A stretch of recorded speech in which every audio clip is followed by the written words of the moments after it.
Dante Marcoleta is recognized to explain his vote. Ginoong Pangulo,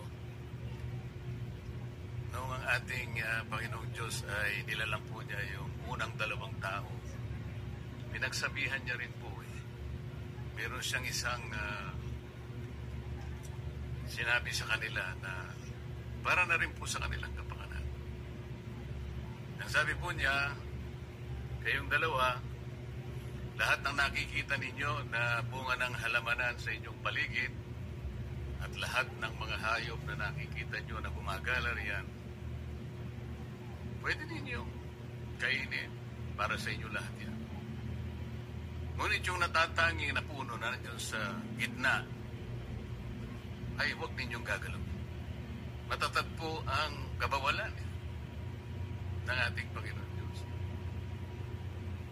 Kaya lang po, meron pong isang ahas na biglang nakilan. Sabi niya dun sa babae, sinabi ba ika ng Panginoon Diyos na pagka kumain kayo dyan sa bunga nung nasa gitna na yun, ay kayo mamamatay? Oo, sabi ng babae. Ay, hindi totoo yun. Ang totoo niyan, pagka kumain kayo dyan, mas lalo kayong tatalin. Ito naman si babae, Mr. President. Nakinig. At nung makinig siya, pinuntahan pa niya yung asawa niya. Yun po yung kauna-unahang under desire po, Mr. President. Napakain din po yung asawa. Ano po ang ibig ko sabihin? Bakit ko po nilalahat ang pangyayari? Meron na pong kapasyahan. Ang dami pong gustong sumausaw. Ang dami pong gustong magsabi ng kaiba yung pananaw at paniniwala doon sa kapasyahan na iginagalang nating lahat. Ang ibig ko po sanang sabihin, magpakiingat-ingat naman tayo kung sino-sino na lang ang nagpapayo sa atin. Kung mapapansin po ninyo ang karamihan ng nagpapayo na yan, may pagkakatulad po silang lahat.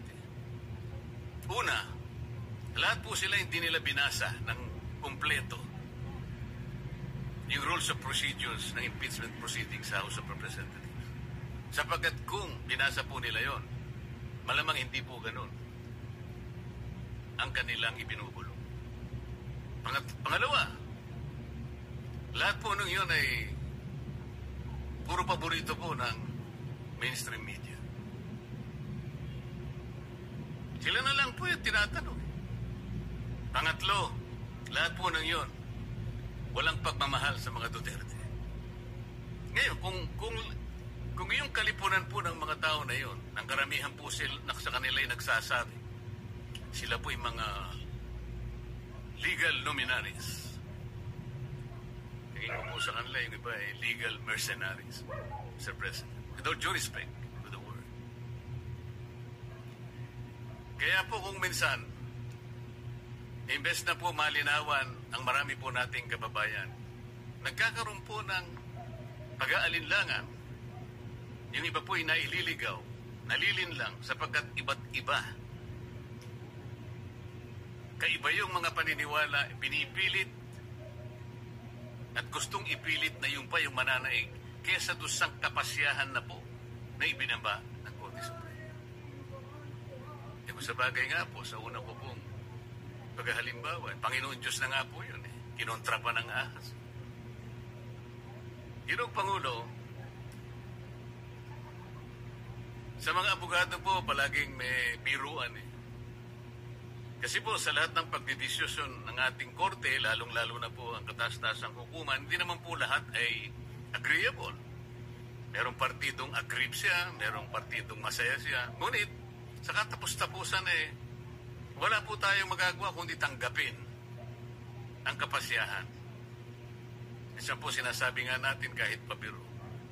Alam mo ninyo, basta desisyon ng Korte Suprema ay nagiging bahagi ng ating mga batas, mali man o tama.